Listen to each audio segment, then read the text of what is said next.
चा स्वभाव बोलत असताना स्पष्ट पणाचा असल्यामुळे कार्यकर्त्याला मी विनंती करत होतो की आपण आता हवेत जाऊन चालला नाही, जमिनीवर राहावं लागेल, संघटना बांधावी लागेल, क्रेडिट साहेबांना आणि सामान्य लोकांना त्या ठिकाणी आपल्याला देऊन जमिनीवर राहून संघटना अजून ताकदीने वाढवत कमीत कमी 85 आमदार हे शरदचंद्र पवार या पक्षाचे त्या ठिकाणी कसे निवडून येतील आणि महाविकास आघाडी मिळून म्हणजे ज्याच्यामध्ये आपण असू आपली सत्ता या राज्यात कशी येईल यासाठी आपल्याला प्रयत्न करायचे आहेत। विधानसभेच्या जागेवरून हा वाद आणखी चिघळू शकतो अशी देखील चर्चा कुठं चिघळायला सुरुवात झालेली आहे, चर्चा सुरू झालेली आहे। एक तुम्ही समजून घ्या की राष्ट्रवादी शरदचंद्र पवार या पक्षाचा स्ट्राईक रेट आपण बघितला तर तो 80% आहे।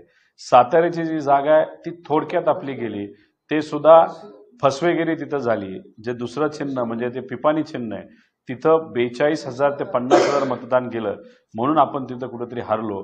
म्हणजे तसं बघितलं तर आपला स्ट्राईक रेट हा 90% आहे आणि थोडंसं आपण रावेरमध्ये जर काम करू शकलो असो तेही वाढेल, पण मग 85 सीट हे यायला काहीच हरकत नाही आणि त्याच्यामध्ये महाविकास आघाडीला सुद्धा आपल्याला विश्वासात घ्यावं लागेल, जे पवारसाहेब नक्कीच घेतील। पवारांच्या जागेवरून आता अजित पवार घराणेशाही करतात का असा देखील वाद होतोय, कारण की आपण बघितलं की पक्षामध्ये अनेक नेते होते परंतु घरातच हे राज्यसभेचं उमेदवारी दिली गेली, मग ही घराणेशाही नाही। याच्यामध्ये थोडं वेगळ्या अर्थाने आपल्याला बघावं लागेल।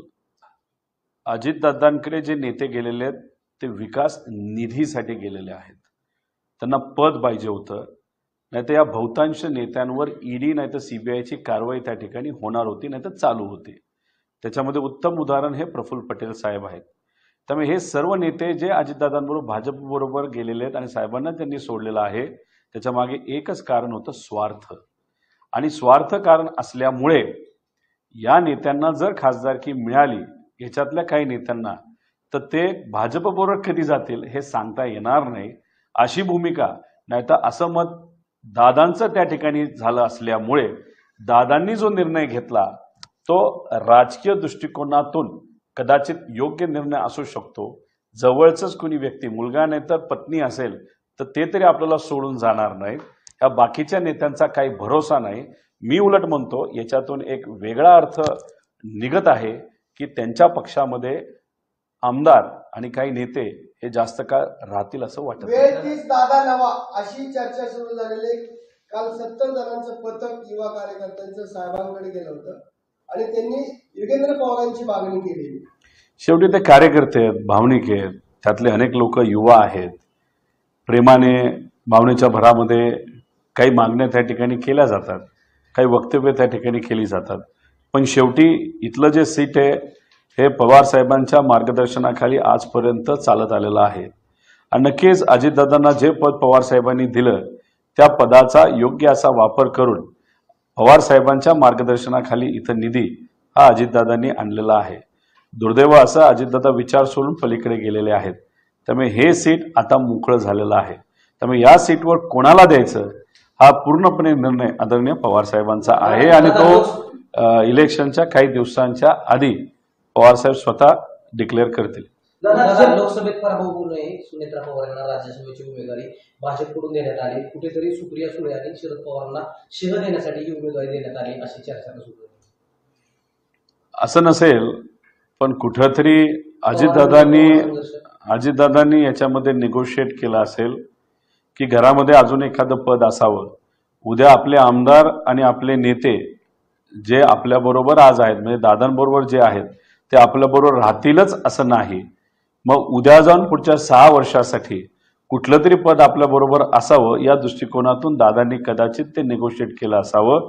आणि असंही होऊ शकतं की हे पद त्यांना पाहिजे असल्यामुळे नाहीतर हे पद घरातच द्यायचं असल्यामुळे त्यांनी मंत्रिपद सुद्धा नाकारलेलं असेल, नाहीतर भाजपला त्यांचं महत्त्व खूप वाटत नसावं, नाहीतर RSS मध्ये खो घातला असेल। मंत्रिपदाचं मला सांगता येणार नाही, पण राहिला प्रश्न राज्यसभेचा हा पूर्णपणे दादांनी आहे त्या नेत्यांकडे त्यांचा विश्वास नसल्यामुळे कदाचित घरातच त्यांनी ते पद ठेवलं। पार्थ पवार देखील इच्छुक होते परंतु पार्थ पवारांना नाकारण्यात आलं। आईला जर मिळाला असेल तर मुलगा नक्कीच खुश असेल, तर मला वाटतं की पार्थ सुद्धा या बाबतीत नक्कीच खुश असेल। असं मला तरी वाटतं. साहेबांनी आजपासून असं सांगितलं की आता कसल्याही परिस्थितीत राज्य विधानसभा निवडणूक जिंकायचीच आणि त्यासाठी तयारी जरूर आजपासून फुललेले दौऱ्याच्या निमित्तानं. आता ह्या निमित्तानं तुमच्या पक्षाचा भावी मुख्यमंत्री कोण असेल?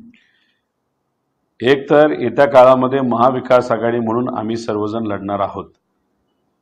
कुठलं पद कोणाला द्यायचं हे महाविकास आघाडीचे जे प्रमुख नेते आहेत, ज्याच्यामध्ये आदरणीय पवार साहेब आहेत, उद्धव ठाकरे साहेब आहेत, काँग्रेसचे सर्व नेते, ज्याच्यामध्ये राहुल गांधी सुद्धा येतात, ते त्या ठिकाणी निर्णय घेतात.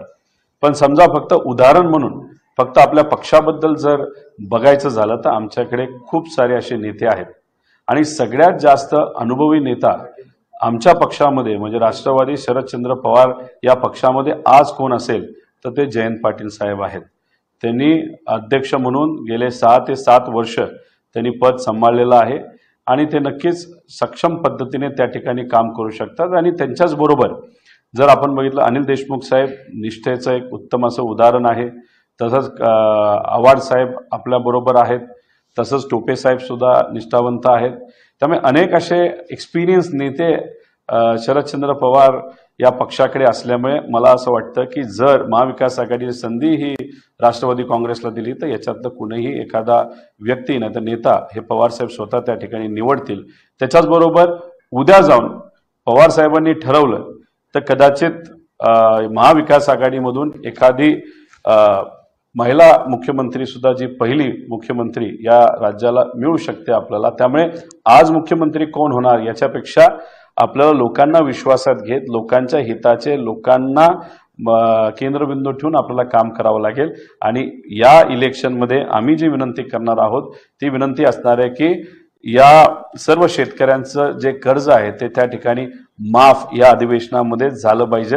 त्याच्याचबरोबर जे प्रोजेक्ट गुजरातला गेलेले आहेत ते आमच्या युवांचे प्रोजेक्ट शहरी आणि ग्रामीण भागातले ते परत एकदा आपल्या या महाराष्ट्रामध्ये आले पाहिजे. आणि जी व्यवस्था आरोग्यापासून शिक्षणापर्यंत कोलमाडलेली आहे ती योग्य पद्धतीची झाली पाहिजे असं माझ्यासारख्याला वाटतं. कांद्याचे दर आता वाढू लागलेले त्याच्यावर आपल्या काय?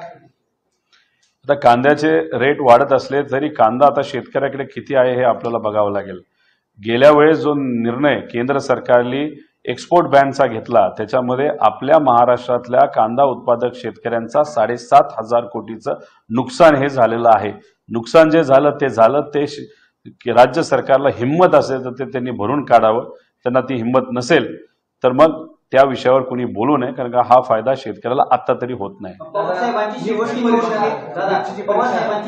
निवडणूक आहे त्यामुळे बारामतीकरांनी मत दिलं सुप्रिया सुळेंना मत दिलं नाही असा आरोप राष्ट्रवादीचे प्रवक्ते उमेश पाटील यांनी केलेला आहे. ज्यांची लायकी आहे त्यांच्याबद्दल जर तुम्ही मला विचारलं नाही तर त्यांच्या वक्तव्याबद्दल तर त्याला उत्तर देईल. ज्या लोकांची लायकी नाही यांच्याबद्दल मला कृपा करून आपण प्रश्न करू नये. दादा नीटची परीक्षा आता 4 जूनला जे निकाल झाला त्यामध्ये खूप मोठा गोंधळ झाला. आज सुद्धा सर्वोच्च न्यायालयाने सांगितलं की 1563 मुलांची ग्रेस मार्क रद्द करा. पण एकूणच नीट परीक्षेवरती विश्वासार्हतेवरती प्रश्नचिन्ह तयार झालं. याच्या संदर्भात सरकारने उतरावं अशी विद्यार्थ्यांची अपेक्षा म्हणजे विरोधकांनी रस्त्यावर उतरावं असं विरोधकांची 100% आपण हा मुद्दा त्या ठिकाणी मांडला होता. पक्षाकडनं सुद्धा मांडला होता. इतर मित्र पक्षांनी त्या ठिकाणी मांडला होता. खरं तर केंद्र सरकारची एक जी बॉडी आहे जी ही परीक्षा घेते त्याच्यामध्ये खूप पारदर्शकता ही सांभाळली जाते पाळली जाते. दुर्दैव असं यंदा अतिशय चुकीच्या पद्धतीने निकाल तिथं लागलेले आहेत. मायनस मार्किंगचा घोळ तिथं झालेला आहे. त्याच्याचबरोबर इलेक्शनचं रिझल्ट ज्या दिवशी आहे त्या दिवशीच नीटचा रिझल्ट सुद्धा जाहीर झाला. म्हणजे कोणाचंच लक्ष नीटच्या रिझल्टवर जाऊ नये. 14 ऐवजी 4 वर झालं. आता सुप्रीम कोर्टाने त्याच्यामध्ये लक्ष घालून योग्य असा निर्णय तिथं घेतलेला आहे. पण अशा पद्धतीने काही गोष्टी होत असतील तर ते योग्य नाही. महाराष्ट्रामध्ये याच्यावर तर भ्रष्टाचार झालाच आहे होतच आहे. ज्याच्यामध्ये तलाठी भरती असेल त्याच्याचबरोबर शिक्षक भरती असेल इतरही विषय ज्याच्यामध्ये पेपर फुटीपासून फार वेगळे विषय आपण त्या ठिकाणी बोलू शकतो. आणि दुर्दैव असं सगळ्यात पारदर्शक सिस्टम जी आहे जी नीटची परीक्षा आहे त्याच्यामध्ये पण घोळ झालेला दिसतोय. म्हणजे भाजपला काही करायचंय पण पैसा खायचा आहे अशीच भूमिका कदाचित त्यांची दिसते. दादा तुम्ही सातत्यानं सांगताय की अजित पवार गटाचे आमदार आहेत ते नाराज आहेत आमच्या गटात त्या गटाकडून सांगितलं तर आमच्याकडे नाराजी नाही आपण इतकरी तुमच्यावरती खालच्या भाषेत टीका करावी लागेल ते म्हणायला लागलं रोहित पवार तिथपर्यंतही जात. कसं असतं की जे लोक गल्लीबोळामध्ये राहतात म्हणजे लोकात राहतात त्यांना खरी काय परिस्थिती हे तिथं कळतं. तुम्ही ज्यांच्याबद्दल प्रश्न मला विचारले त्यांची काय लायकी त्यांच्या मतदारसंघामधून नाही तर त्यांच्या गावामध्ये तुम्ही जाऊन विचारावं. पण विषय एवढाच आहे, जे आम्हाला ऐकू येतं आम्ही त्या ठिकाणी बोलतो. ठीक आहे, पुढच्या 15-20 दिवसामध्ये बघा काय होतंय. तर साधारणतः कोण कोण येण्याच्या आणि कधीपर्यंत तुम्ही काय ठरवली का ऑर्डर इथपर्यंत येणार यांना येणार? कारण ज्यांनी गेलं त्यांची तर तुम्ही अगदी तोंडसूक घेतली दोन्ही बाजूनी. मग ते कसं तुम्ही त्याच्यामध्ये साधारण- शेवटी कसं आहे, कोणाला घ्यायचं कोणाला नाही घ्यायचं याच्यामध्ये आम्ही विनंती करू शकतो. आम्हाला कोणी भेटलं तर आम्ही साहेबांपर्यंत तो निरोप तिथं घेऊन जाऊ शकतो. जयंत पाटील साहेबांपर्यंत घेऊन जाऊ शकतो. कोणाला घ्यायचं नाही घ्यायचं हा शेवटी नेत्यांचा तो विषय असतो. पण फक्त माझं एकच मत आहे की जे निष्ठावंत पदाधिकारी आणि कार्यकर्ते त्या मतदारसंघामध्ये लढलेले आहेत, अडचणीच्या काळामध्ये पवार साहेबांबरोबर विचाराबरोबर राहिलेले आहेत, त्यांचा विचार हा प्राधान्याने करावा अशीच एवढी विनंती आम्ही नेत्यांना सातत्याने त्या ठिकाणी करत आलेलो आहोत. गुंजवणीच्या धरण्या पाण्याच्या संदर्भात योजना मंजूर केली, परंतु प्रत्यक्षात त्याची अंमलबजावणी होत नाही. कुठले नेते याला दोषी आहेत? मी आता म्हणजे तुम्ही पुरंदर योजनेच्या बाबतीत तिथं विचारत असाल तर मी इलेक्शनच्या काळामध्ये त्या भागामध्ये फिरत असताना पुरंदर उपसा योजनेमध्ये जास्त लक्ष घातलं होतं. त्या बाबतीतली बैठक सुप्रियाताईंनी मी स्वतः तिथे घेतली आणि तो रिपोर्ट फिरल्यानंतर जानाई शिरसाईपासून तो सगळा आहे तो अख्खा रिपोर्ट पवार साहेबांना तिथं दिलेला आहे. आत्ता मी तुमच्याशी बोलत असताना तो रिपोर्ट घेऊन आणि पवार साहेब आणि तिथं असणारे काही माजी अधिकारी मिळून हे आता बारामती त्या भागामध्ये फिरत आहेत. त्यामुळे तो जो मुद्दा तुम्ही मांडलेला आहे, अनेक वेळा आपण भाजपच्या काळात जर बघितलं तर बऱ्याच स्कीम ह्या फक्त पेपरवर राहिलेल्या आहेत. जसं इंदापूरमध्ये एक कुठला ती ब्रिज आहे तो फक्त पेपरवरच आहे, त्याला एस्टिमेट नाही काय नाही. त्यामुळे त्यांनी काय केलंय तर गंडवागंडवी केलेली आहे, बाकी काही केलेलं नाही. हे लोकांना खऱ्या अर्थाने कळल्यामुळे पवार साहेबांबरोबर लोक राहिली आणि भाजपच्या विरोधात त्या ठिकाणी या मतदारसंघात आणि अख्ख्या महाराष्ट्रात लोक गेलेली आपण सगळे बघू शकतो. विधानसभेच्या अधिवेशनामध्ये तुमची साधारणपणे सरकारच्या विरोधात काय काय होते असते? एक तर कर्जमाफी शेतकऱ्याची झालीच पाहिजे हा एक मुद्दा आम्ही त्या ठिकाणी घेणार आहोत. दुधाचा विषय अतिशय महत्त्वाचा आहे. जे प्रोजेक्ट गुजरातला गेलेले नाही तर खऱ्या अर्थाने इतर राज्यांमध्ये जे प्रोजेक्ट येत आहेत तर आणि आपल्या राज्यात येत नाहीत तर ते प्रोजेक्ट जास्तीत जास्त आपल्याकडे कसे येतील हे एक आपल्याला बघावं लागेल. आरोग्य विभागामध्ये खूप मोठा भ्रष्टाचार त्या ठिकाणी झालेला आहे. त्याच्याचबरोबर अनेक असे विषय आहेत की जे सामान्य लोकांच्या हितासाठी अतिशय महत्त्वाचे आहेत. त्याच्याचबरोबर तिथं असणाऱ्या सर्व पक्षांना विनंती करून, खासदारांना विनंती करून मराठा आरक्षण असेल, धनगर आरक्षण असेल, मुस्लिम आरक्षण असेल आणि लिंगायत आरक्षण असेल या विषयासाठी एक प्रस्ताव राज्य सरकारकडनं खासदारांकडनं दिल्लीकडे असा जावा की 50% पुढं आपली आरक्षणाची मर्यादा वाढावी. असे अनेक विषय शेतकरी, कष्टकरी, युवा, महिला, वडीलधारी त्याच्याचबरोबर इतरही जे काही मुद्दे आहेत सगळे विभागाचे आम्ही त्या ठिकाणी घेणार आहोत.